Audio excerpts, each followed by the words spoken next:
இதில் முக்கியமாக கடந்த 3 வாரத்துக்குள்ள ஏன் இவ்வளோ பெரிய ஏற்றம் சர்வதேச சந்தையில் நம்ம 13,000 15,000ன்றது வேற. பட் சர்வதேச சந்தையில் ஏன் தங்கத்துடைய விலை இவ்வளோ ஏறி இருக்குன்னா ப்ரைமர்லி அமெரிக்கா வந்து பார்த்தீங்கன்னா 40 ட்ரில்லியன் கடன் வாங்கியிருக்கு, கடன் இருக்கு அப்படின்னு. ஆமாம், அந்த கடன்களுக்கு என்ன சார் காரணம்? செப்டம்பர் 14ஆம் தேதின்னு நினைக்கிறேன் ட்ரம்ப் அங்கே சைனாவுக்கு செல்வதாக பேசியிருக்காரு. இப்போ அங்கே போகும்பொழுது இவங்க வாங்கிட்டு தானே இருப்பாங்க.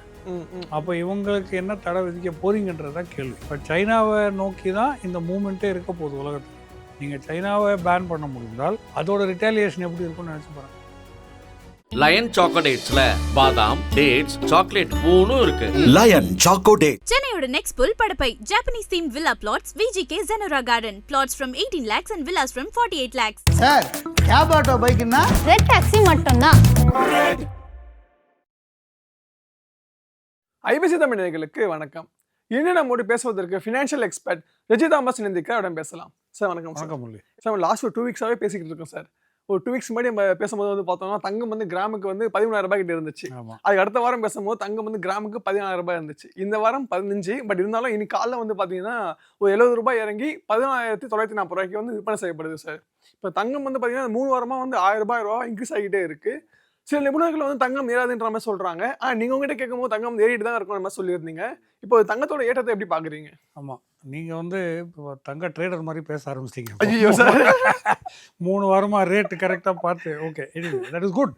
தங்கத்தோடைய விலையை ட்ராக் பண்ணுறதுல எந்த தவறும் கிடையாது. இப்போ நான் சொன்ன கருத்து நீங்கள் கேட்டது சரிதான். சொன்ன கருத்து என்னென்னா தங்கத்தோடைய விலை வந்து மாடரேட்லி புல்லிஷ். இதுதான் நம்மளுடைய டோன். இன்னும் அப்படியே தான் நான் வச்சுருக்கிறேன். அதில் வந்து எந்த விதமான மாற்ற கருத்துமே கிடையாது என்னையை பொறுத்த வரைக்கும். இதில் முக்கியமாக கடந்த 3 வாரத்துக்குள்ளே ஏன் இவ்வளோ பெரிய ஏற்றம் சர்வதேச சந்தையில் நம்ம 13,000 15,000ன்றது வேறு. பட் சர்வதேச சந்தையில் ஏன் தங்கத்துடைய விலை இவ்வளோ ஏறி இருக்குன்னா ப்ரைமர்லி யுஎஸ் நாட்டுடைய கடன் பத்திரம் ட்ரெஷரி பாண்ட்ஸ், அதாவது அரசாங்கம் இஷ்யூ பண்ணக்கூடிய லாங் டேர்ம் 30 வருஷத்துக்குள்ள பாண்ட்ஸோட ஈல்ட்ஸ் வந்து திடீரென்று 19 வருட ஹைக் வரைக்கும் போயிடுச்சு, உச்சத்துக்கு போயிருக்கு. 5.33 வரைக்குமே சென்றது. ஸோ அந்த மாதிரி பாண்ட் ஈல்ட்ஸ் வந்து ஏறும்பொழுது it simply means that US currency மீதோ யூஎஸ் டாலர் மீதோ உலக அளவில் ஒரு நம்பிக்கை வந்து குறைபாடு ஏற்படுதுன்றது தான் அதோட சிம்பிள் ஒன்லைன் இன்டர்பிரிட்டேஷன். பாண்டை பற்றி ஒரு 3 நிகழ்ச்சி நம்ம பேசலாம், பட் ஒன்லைன் இன்டர்பிரிட்டேஷன் தான். இப்போ தங்கத்தோடைய விலை வந்து சர்வதேச சந்தையில் டாலருக்கு நிகராக தான் நம்ம பேசுகிறோம். ஸோ டாலரோட வேல்யூ குறையும் அப்படின்ற ஒரு எதிர்பார்ப்பு வந்தால் ஆட்டோமேட்டிக்காக ப்ரைஸிங் ஆஃப் கோல்டு இந்த பக்கம் இருக்கும்போது அது ஒரு தராசில் பிடிச்சா அது ஏற்றம் சந்திக்க செய்யும். அந்த ஒரு ஏற்றம் தான் அந்த டாலர் டீபேஸ்மெண்ட்டுன்னு சொல்லுவாங்க. அந்த டாலர் டீபேஸ்மெண்ட் அடிப்படையில் தான் இந்த தங்கத்தோடைய விலை ஏற்றம் வந்து இவ்வளோ சுறுசுறுப்பாக ஒரு குயிக் ரன்அப் இருந்ததை நம்ம பார்க்குறோம். சமீபத்தில் அந்த யூஎஸ் ட்ரெஷரி வந்து அது இப்போ இந்த பாண்ட் ஈல்ட்ஸ் வந்து நடந்திருக்கிறது முரளி யூஎஸில் மட்டும் கிடையாது. ஃப்ரான்ஸோடைய லாங் டேர்ம் பாண்ட்ஸ், ஜெர்மனியோட லாங் டேர்ம் பாண்ட்ஸ், அதே சமயத்தில் ஜப்பானோட லாங் டேர்ம் பாண்ட்ஸ் எல்லாமே இந்த ஈல்ட்ஸ் வந்து ரொம்ப ஹையில் போயிருக்குது. ஸோ அப்படி நடக்கும் பட்சத்தில் யூஎஸ் ட்ரெஷரி வந்து சில நடவடிக்கைகள் எடுத்தாங்க. என்ன நடவடிக்கை எடுத்தாங்க? பாண்ட் அந்த 30 இயர் பாண்டை வந்து இவங்களே ரீபர்ச்சேஸ் பைபேக் பண்ணி அந்த பாண்ட் ஈல்ட்ஸை கொஞ்சம் குறைப்பதாக ஒரு நாடகம் வந்து சந்தைக்கு வந்து கொடுத்தது. அதனால் ஒரு சிறிய வீழ்ச்சி, நீங்கள் சொன்னீங்களே நீ காலையில் கூட விழுந்திருக்கு அப்படின்னு, அந்த வீழ்ச்சியின் காரணமே இதுதான். பட் அது எத்தனை காலத்துக்கு இவங்க வந்து சப்போர்ட் பண்ணியிருக்க முடியும் என்பது தான் கேள்வி. இரண்டாவது வந்து அஃப்கோர்ஸ் யுஎஸ் நாட்டுடைய ஓவரால் கடன். நம்ம வந்து நம்ம இங்கே கடனை பற்றி பேசிகிட்டு இருக்கோம், இவ்வளோ 10 லட்சம் கோடி அப்படின்றது. அவங்களோட கடன் பார்த்திங்கன்னா ஓவராலாக $40 பில்லியன் தாண்டி இருக்குது. ஒரு வருஷத்துக்கு மட்டுமே 1.2 ட்ரில்லியன் $40 ட்ரில்லியன் கடன். அதில் இன்ட்ரெஸ்ட் வட்டி மட்டுமே ஒரு வருஷத்துக்கு வந்து $1.2 ட்ரில்லியன். அது 95ஆல் மல்டிப்ளை பண்ணிங்கன்னா அந்த கடன் எவ்வளோ இருக்குது, ஜஸ்ட் இன்ட்ரெஸ்ட் மட்டுமே. ஓகே, அப்போது இந்த கடன் வந்து இவ்வளோ அன்மேனேஜபிளாக இருக்கக்கூடும் சூழ்நிலை, டாலர் வீக்னஸ் கொஞ்சம் வரக்கூடியது டெஃபினட்டாக இட்ஸ் அண்டர்ஸ்டுட். அதுவும் ஒரு காரணம் இந்த கோல்டு ப்ரைஸ் ஏற்றுறதுக்காக. பட் அவ்வளோதான். இந்த கடன் வந்து உடனடியாக குறைய போவதும் இல்லை, இந்த கட்ட வேண்டிய வட்டியுமே உடனடியாக குறைய போவதில்லை. So this is going to continue. அப்படி இருக்கும்பொழுது டாலர் மீது கொஞ்சம் ப்ரெஷர் இருக்கும். இந்த போர் நடக்கிறதெல்லாம் சரி, பட் எவ்வளோ நாளைக்கு அந்த போரை நீடித்து நடந்து நம்ம டாலரை ஸ்ட்ரென்த்து காட்ட முடியுமன்றது தான் என்னோடய கேள்வி. இப்போ ஆட்டோமேட்டிக்காக கேனடா கூட டேரிஃப் இந்த பிரச்சனையெல்லாம் வந்திருக்கு. ஆட்டோமேட்டிக்காக டாலர் ப்ரெஷர் இருக்கும்பொழுது தங்கத்தோடைய விலை கொஞ்சம் மாடரேட்லி புல்லிஷாக தொடர்ச்சியாக இருக்க வாய்ப்புகள் இருக்கிறது. ஸோ அடுத்த 6 மாதத்துக்குமே இந்த ட்ரெண்டு தான் போயிட்டுருக்குன்றது தான் என்னோட வியூ. அடுத்த 6 மாசத்துக்கு வந்து புலிஷா தான் இருக்கும் அப்படின்னு. மாடல் இப்போ பேருதுல சார், அதாவது போன வாரம் 1000, இந்த வாரம் 1000 அப்படி ஏறுமா இல்ல வந்து கொஞ்சம் கொஞ்சமா இல்லை ஏறுமா முரளி, சார்? நமக்கு இந்த வருஷத்தோடைய, அதாவது 2026 இந்த வருஷத்தோடைய ஆவரேஜ் ப்ரைஸ் நீங்கள் எடுத்து பாருங்க. 12 மந்த்ஸுக்குள்ள ஆவரேஜ் ப்ரைஸ் ப்ரொஜெக்ஷன் அப்படின்னு பார்த்தீங்கன்னா $4600 $4800 அந்த ரேஞ்சில் இருக்கும் அப்படின்றது தான் ஃபோர்காஸ்ட்.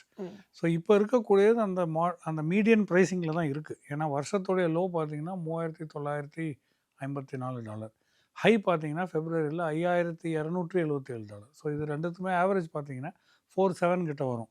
ஏறக்குறை இன்றைக்கி பார்த்தீங்கன்னா 4639 to 4684 ரேஞ்சில் தான் இருக்குது. நான் டாலர் per ounce பேசுகிறேன். Okay okay. ஏறக்குறை அந்த மீடியன் ப்ரைஸில் தான் இருக்குது பாருங்கள். ஸோ அது வந்து ஒன்று அந்த 48 47 48 வரைக்கும் போகும், அல்லது கொஞ்சம் 44 43 வரைக்கும் போகும். பட் இந்த பேண்ட்வித்துக்குள்ளே தான் இருக்க போகுது. ஸோ தட் இந்த வருஷத்துக்கான மீடியன் ப்ரைஸிங்குள்ளே தான் இருக்க போகுதுன்றது தான். அன்லெஸ் இப்போ திடீரென்று போருக்கு ஒரு திடீர்னு திருப்பம் வரணும், யூஎஸ்க்கு வந்து நெகட்டிவாக சில விஷயங்கள் நடக்கணும்.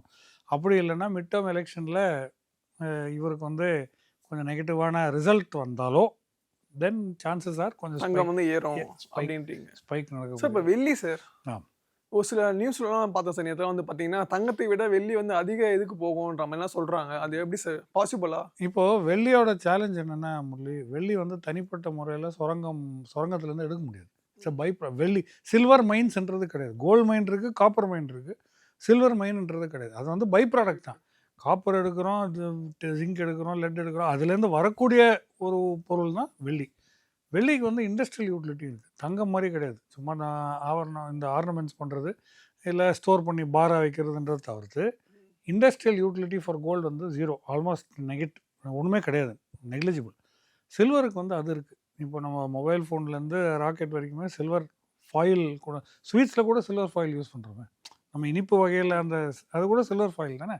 ஸோ சில்வருக்கு இண்டஸ்ட்ரியல் யூட்டிலிட்டி நிறைய இருக்குது.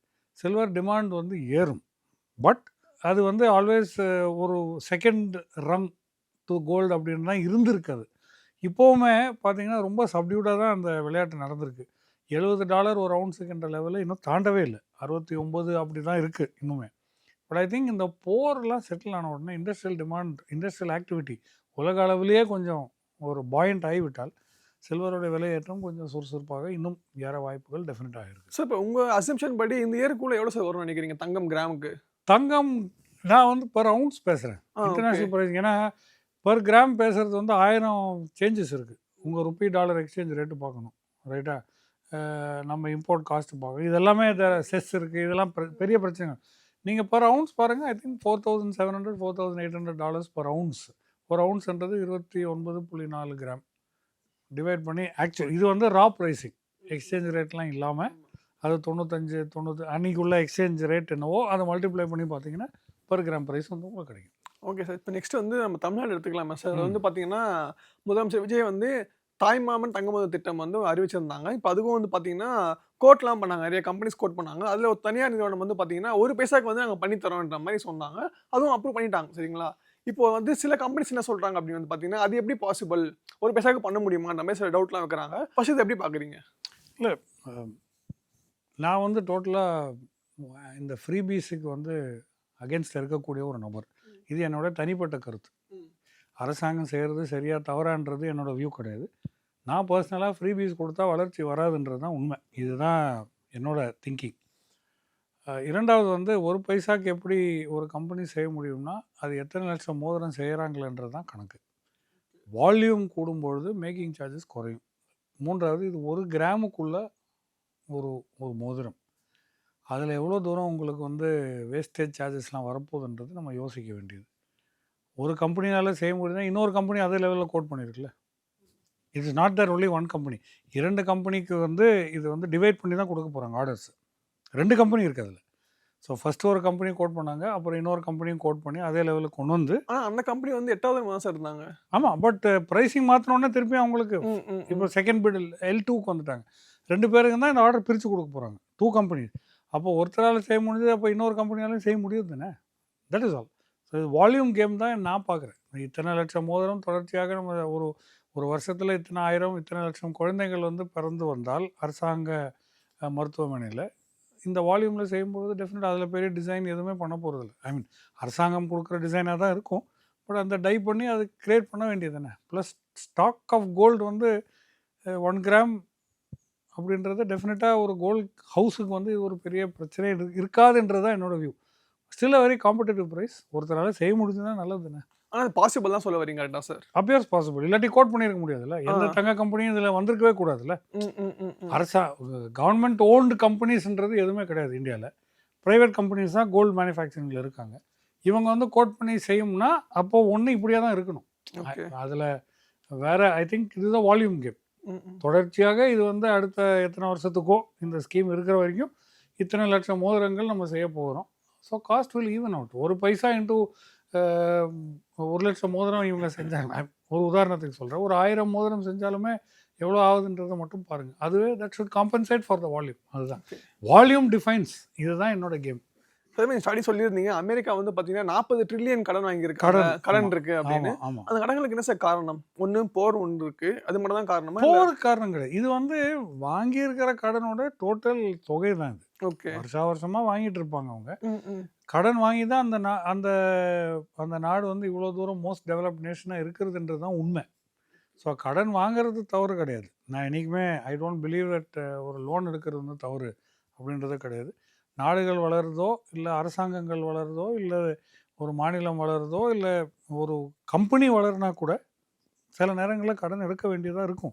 பட் அந்த கடனை வந்து எப்படி நம்ம பயன்படுத்துகிறோம் என்பது தான் ரொம்ப முக்கியம். இது வந்து பெனிஃபிட்ஸ் கொடுத்து நிறைய விஷயங்கள் இருக்குது. அதில் டிஃபென்ஸுக்கு ஸ்பெண்ட் பண்ணுறது, மிசைல் ஸ்பெண்ட் பண்ணுறது, ட்ரூப்ஸை வெளிநாட்டுக்கு அனுப்புறது. எங்கே ஒரு பிரச்சனை வந்தாலும் யூஎஸ் ட்ரூப்ஸை வந்து உடனே கப்பல் ஏற்றி அனுப்புவாங்க. அவங்க பிரச்சனை இருந்தாலும் சரி இல்லைனாலும் சரி ஆல்ரெடி ரெடி பண்ணி வச்சுருவாங்க. எப்போவுமே ரெடி. ஏன்னா அவங்களுக்கு அது அவங்களுடைய மெயின் அந்த எக்கானமியோட மெயின் என்னன்னு சொல்கிறது, மெயின் டூல் வந்து ஆர்ம்ஸ் அண்ட் அம்யூனிஷன் தான். உலகத்தில் வந்து அவங்களுடைய ஆர்ம்ஸ் அண்ட் அம்யூனிஷன்ஸ் டெமான்ஸ்ட்ரேட் பண்ணக்கூடியது இந்த போர் வாயில தான். இப்போ ஈராக்கில் டெமான்ஸ்ட்ரேட் பண்ணாங்க, அந்த மிசைல் சேல்ஸ்லாம் பயங்கரமாயிடும். இப்போது ஈரானுக்கு அகேன்ஸ்டாக ஸ்டிங்கர் மிசைல் அது இதெல்லாம் டெமான்ஸ்ட்ரேட் பண்ணாங்க, அதுக்கு ஒரு மார்க்கெட் வரும். புரியுதா உங்களுக்கு? ஸோ அவங்களுக்கு அதுதான் மெயின். ஏன்னா அதில் வர ஏர்னிங்ஸ் வந்து ஸ்பெக்டாகுலராக இருக்கும். அதில் வந்து எந்த மாற்று கருத்துமே கிடையாது. இந்தியா கூட இப்போ தான் டிஃபென்ஸ் எக்ஸ்போர்ட்ஸ்க்கெலாம் வந்திருக்கு, இல்லைன்னுலாம் சொல்ல. பட் ஏர்னிங்ஸ் நம்ம பார்த்தீங்கன்னா நம்மளோட டிஃபென்ஸ் கம்பெனிஸோடைய ஆர்டர் புக்ஸுமே அடுத்த ஒரு 10 வருஷத்துக்கு ஃபுல்லாக இருக்குது. நம்ம நாட்டுக்கு மட்டும் இல்லை, வெளிநாடுகளும் நம்மக்கிட்ட வந்து வாங்குறாங்க. ஸோ அதே போல் தான் அவங்களுக்கு இந்த மாதிரி க்ரியேஷன், ஆர்மிக்கு சப்ளை பண்ணுறது, ஆர்மி ட்ரூப்ஸை வெளிநாட்டில் டிப்ளாய் பண்ணுறது, உலகத்துக்கே போலீஸ்மேனாக இருக்கிறது தான் இவங்களோட பெரிய கணக்கு. அதை தவிர்த்து அவங்களுக்குள்ள பெனிஃபிட்ஸ், சிட்டிசன் பெனிஃபிட்ஸ்ன்னு சொல்கிறோமே, அந்த க்ரீன் கார்டு ஹோல்டராக இருந்தாலும் சரி, சிட்டிசனாக இருந்தாலும் சரி, அவங்களுக்கு கொடுக்கக்கூடிய சோஷியல் செக்யூரிட்டி பெனிஃபிட்ஸ் என்பதும் இந்த கடனுக்கு ஒரு ஒரு ஒரு ரீசனாக இருக்கிறது. சரி, இப்போ அதே மாதிரி அமெரிக்கா வந்து சாங்ஷன்ஸ்லாம் போட்டிருக்காங்க சார். ஈரான் கிட்ட வந்து யாரெல்லாம் வாங்குறாங்களோ அப்படின்ட்டு, அதை எப்படி சார் பார்க்குறீங்க? சாங்ஷன்ஸுக்கு வந்து இவர் ஒன்று எக்கனாமிக், அதாவது பொருளாதார ரீதியான டேரிஃபு, சாங்ஷன், பொருளாதார ரீதியான போர், இல்லை ஃபிசிக்கல் வார்ஃபேர். இதை தவிர்த்து 2 வருஷத்தில் ட்ரம்ப் எதுவும் செஞ்சதாக இப்போதைக்கு நமக்கு சரித்திரம் கிடையாது இந்த 2 இயர்ஸில். ஸோ இவர் வந்து சாங்ஷன்ஸ் போட்டிருக்காருன்னா அது வந்து digital money, aviation, technology, shipping, இது எல்லாத்தையும் சில கோர் ஃபேக்டர்ஸ் போட்டிருக்காரு. பட் இவர் சொல்லி முடிக்கிறதுக்குள்ள நம்ம பேசிகிட்டு இருக்கிற இந்த நேரத்தில் கூட கத்தாரோடைய பிரைம் மினிஸ்டர் இன்றைக்கி வந்து தேரான் சென்றிருக்கிறார். இந்த லைட் ஆஃப் தி சாங்ஷன்ஸ், அதாவது ட்ரம்ப்போட சாங்ஷன்ஸ் என்ன சொல்லியிருக்குன்னா, நாங்கள் போடுற சாங்ஷன்ஸ் மட்டும் இல்லை, ஈரான் கூட யார் பொருளாதார ரீதியாக ஒரு ஒப்பந்தம் வைத்தாலுமே அவங்கள மீது நம்ம சாங்ஷன் போனால். இன்ஃபேக்ட் இந்தியாவில் இருக்கக்கூடிய ஒரு சில கம்பெனிஸும் இண்டிவிஜுவல்ஸுமே இண்டிவிஜுவல் நபர்களுக்குமே சாங்ஷன்ஸ் போடுறது. $119 பில்லியன் இருக்கான 4 கம்பெனிஸ் அண்ட் 3 இண்டிவிஜுவல்ஸ், அதுவும் இருக்குது. பட் கத்தாரோடைய பிரைம் மினிஸ்டர் வந்து இப்போது ஈரானுக்கு சென்று அந்த நார்மலைசேஷன் ப்ராசஸ் வந்து நடத்துகிறாங்க. 2வது ஒமான், தெஹ்ரான் வந்து அந்த ஸ்ட்ரெய்ட் ஆஃப் ஹோர்மஸ் வழியாக கப்பல்கள் செல்லலாம். அதுக்குள்ள ஃபீஸ், அதுக்குள்ள டோல், அது வாட்டெவர், அது எப்படி நம்ம சொல்கிறோமோ அது வந்து ஷேரிங் அக்ரிமெண்ட் வந்து இவங்க கொண்டு வரதாக அவங்க ஆல்ரெடி பேசி ஒப்பந்தம் ஆயிடுச்சு அப்படின்றத இன்னும் டீட்டெயில்ஸ் வெளியிடவில்லை, பட் ஒப்பந்தம் ஆயிடுச்சுன்றாங்க. ஸோ இவர் சொல்கிற சாங்ஷன்ஸுக்கு இப்போ வந்து 2 நாடுகள் வந்து அதில் வந்து டின் ஃபாலோ. இப்போ கத்தாருக்கு அகேன்ஸ்டாக இவர் என்ன செய்வார்? நார்மலைசேஷன். ஒமானுக்கு அகேன்ஸ்டாக இவர் என்ன பாம்பு பண்ணிடுவாரா, இல்லை செய்யக்கூடுமா அப்படின்றது தான் கேள்வி. I think those are more empty threats மாதிரி தான் எனக்கு தெரியுது. வெயிட் அண்ட் வாட்ச் தான் இதில். பட் இதனால் என்ன அச்சீவ் பண்ணுறோன்றது ஒன்று, ஃபிசிக்கல் வார் குறைந்தால் அட்லீஸ்ட் கச்சா எண்ணெயோட விலை ஒரு சிறிய இறக்கத்தை சந்திக்கிறது நம்ம சர்வதேச சந்தையில் பார்க்குறோம். 93 இருந்த பிரெண்ட் குரூட் வந்து இன்றைக்கி ஒரு பீப்பாக்கு 85 கிட்ட வந்திருக்கிறது. WTI வந்து $81 இறங்கி இருக்குது. So that is better off at least எக்கனாமிக்காக நீங்கள் ஏதாவது ஒரு சாங்ஷன் போட்டு அதை ஐசோலேட் பண்ணுறது அது உங்கள் 2 கண்ட்ரிஸுக்குள்ளாமல் நடக்கக்கூடியது. அட்லீஸ்ட் ஃபிசிக்கல் வார்ஃபேர் மக்களுடைய உயிர் சேதாரம் இல்லாமல் இருக்கக்கூடியது. ஐ திங்க் ஓவரால் உலகத்துக்கே இது வந்து பெட்டராக இருக்கும்ன்றது தான் நான் நினைக்கிறேன். இது எப்படி அமலுக்கு கொண்டு வரும்ன்றது எனக்கு தெரியாது. பட் வில் ஹேவ் டு, ஏன்னா ஈரான் மீது ஆல்ரெடி சாங்ஷன்ஸ் இருக்குது. ஒரு சாங்ஷன் ஆகக்கூடிய நாட்டுக்கு மேலே மறுபடியும் நீங்கள் எப்படி சாங்ஷன் போடுவீங்கன்றதை நம்ம யோசித்து பார்க்கணும். அவர் ஏதாவது அடிச்சு விட்டுருப்பாரு. ஸோ சார் இப்போ நீங்கள் சொல்லியிருந்தீங்க இந்தியா மேலேயே வந்து பார்த்தீங்கன்னா சில கம்பெனிகள் அப்புறம் வந்து இண்டிவிஜுவல் மேலேயும் போட்டிருக்காங்க அப்படின்னு. அதுக்கு இந்தியா எந்த மாதிரி நடவடிக்கை எடுக்கும் சார்? அவங்க எந்த நடவடிக்கையும் அவங்க ட்ரேட் வந்து ஈரான் இந்த 4 நபர்கள் வந்து ட்ரேட் பண்ணக்கூடாதுன்றது தான் அதோட சாங்ஷன்ஸ். இதெல்லாம் நடந்து முடிஞ்ச கதை. 2021, 23, 24லலாம் இவங்க டெஹரான் கூட ட்ரேட் பண்ணியிருக்காங்க. சில இதில் ஒரு சில இண்டிவிஜுவல்ஸ் எல்லாமே இவங்க வந்து கஸ்டம்ஸ் புரோக்கர்ஸாக இருந்திருக்காங்க. அவங்க மேலே நடவடிக்கை எடுத்துருங்க. இப்போது நம்ம வந்து எந்த ரியாக்ஷன் இது வரைக்கும் கூறவில்லை. நம்மளும் வெயிட் அண்ட் வாட்சில் தான் இருக்கிறோம். உலகமும் வெயிட் அண்ட் வாட்ச் தான் இருக்கிறோம். ஸோ இப்போது இவர் சைனாவுக்கு போவார். இதுதான் ரொம்ப கீயாக கவனிக்க வேண்டியது. ஏன்னா சைனா தான் ஈரானுடைய கச்சா எண்ணெய் பெரிய அளவில் வாங்கக்கூடிய ஒரு நாடாக இருக்கிறது. கான்ஸ்டன்ட்லி அவங்க வாங்கிட்டே இருப்பாங்க. $5 million பேரல்ஸ் ஆஃப் க்ரூட் வந்து வாங்கிட்டே இருப்பாங்க அவங்க. அந்த வால்யூம் வாங்கக்கூடிய இவங்க வந்து செப்டம்பர் 14 நினைக்கிறேன் ட்ரம்ப் அங்கே சைனாவுக்கு செல்வதாக பேசியிருக்காரு. இப்போ அங்கே போகும்பொழுது இவங்க வாங்கிட்டு தானே இருப்பாங்க. அப்போ இவங்களுக்கு என்ன தடை விதிக்க போறீங்கன்றது தான் கேள்வி. ஓகே, அவங்களுக்கு தடை விதித்து அதுக்குள்ள ரியாக்ஷன் அவங்க பார்த்தா நம்மலாம் இதில் ஸ்மால் ஃப்ரை தான். இந்தியாவோட ஸ்டெப் எப்படி இருக்க வேண்டும்ன்றது அடுத்தது. பட் சைனாவை நோக்கி தான் இந்த மூமெண்ட்டே இருக்க போகுது உலகத்துக்கு. நீங்கள் சைனாவை பேன் பண்ண முடிந்தால் அதோட ரிட்டாலியேஷன் எப்படி இருக்கும்னு நினச்சி பாருங்கள். அவங்க ரேர் எர்த் மினரலாக இருக்கலாம், மேக்னெட்ஸாக இருக்கலாம், நிறைய பொருட்கள். இப்போ வந்து ஆல்மோஸ்ட் லைக் 45% ஆஃப் மெட்டல்ஸ் எல்லாமே ப்ரொடக்ஷன் எல்லாம் சைனாவிலேருந்து தான் வருது. ஸ்டாப் பண்ணி வச்சாருன்னா இவர் என்ன செய்வார்? காப்பருக்கு என்ன செய்வார்? ரேர் எர்த் மேக்னெட்ஸ் அண்ட் மெட்டல்ஸுக்கு என்ன செய்வார்? இதெல்லாம் ஒரு பிரச்சனை ஆகிடும். ஸோ வெயிட் அண்ட் வாட்ச் தான். இவர் சொல்லி இப்போ 3 நாள் ஆகுது. எந்த விதமான ஆக்ஷன் இல்லை. ஹிஸ்டாரிக்கல் வியூவில் சாங்ஷன்ஸ் போட்டிருக்காரு. இவர் அதையும் சொல்கிற பேச்சில் அதையும் சொல்லியிருக்காரு. சைனீஸ் பேங்க்ஸ் ஹூ ஃபண்ட், அதே போல் ஷேடோ ஃப்ளீட்லாம் இருக்குது. இந்த பேர் சொல்லாமல் கப்பல்கள் சேர்ந்து இந்த கச்சா எண்ணெய் வெளியேற்றுவதெல்லாம் சைனீஸ் ஷேடோ ஃப்ளீட்ஸ். இவங்க மீது நான் நடவடிக்கை எடுப்போம்ன்றது சொல்லியிருக்காரு. பட் இது வரைக்கும் எந்த நடவடிக்கையும் எடுக்கவில்லை. ஓகே சார், இன்னொரு பக்கம் நம்ம வந்து இந்தியாவே எடுத்துக்கலாம்ல சார். இங்கே வந்து பார்த்தோம்னா சர்க்கரை விலை வந்து உயர்ந்திருக்கு சார். இப்போது நானே வந்து பார்த்தோம்னா போன மாதம் வரைக்கும் நினைக்கிறேன் ஒரு கிலோ வந்து 45 ரூபா கிட்ட வாங்கினது இப்போ வந்து 65-68 கிட்ட வாங்கிட்டு இருக்காங்க வீட்டில். அந்த உயர்வுக்கு என்ன காரணம்?